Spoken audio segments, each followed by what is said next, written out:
આજે આપણે બનાવીશું ચણાની દાળના દાળ વડા।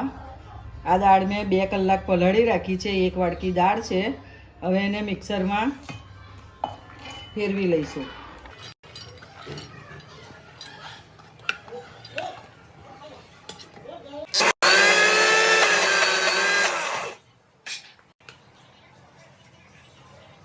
તો આ પીસાઈને હવે તૈયાર થઈ ગયું છે। હવે એમાં આપણે મસાલો કરીશું। એમાં મીઠું નાખીશું, સહેજ હળદર નાખશું, આ વાટેલું આદું છે, આ ઝીણા સમારેલા લીલા મરચાં છે, અને આ સૂકી ધાણી છે, એને થોડી એ કરી લીધી છે, વાટી લીધી છે। આ મરી છે, એને પણ થોડા વાટી લીધા છે।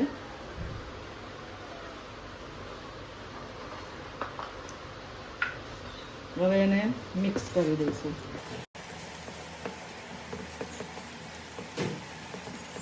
હવે આ તેલ થઈ ગયું છે, એને આ દાળ વડા આપણે એમાં તળી લઈશું।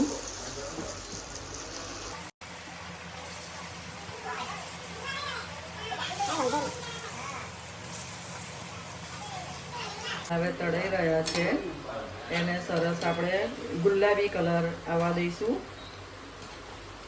ધીમા તાપે તળીશું એટલે અંદર સુધી પાકી જાય એવી રીતે તળવાનું છે। એને હલાયા કરવાના છે થોડી થોડી વારે। આ દાળ વડા બનીને તૈયાર થઈ ગયા છે। હવે આપણે એને ડીશમાં કાઢી લઈશું।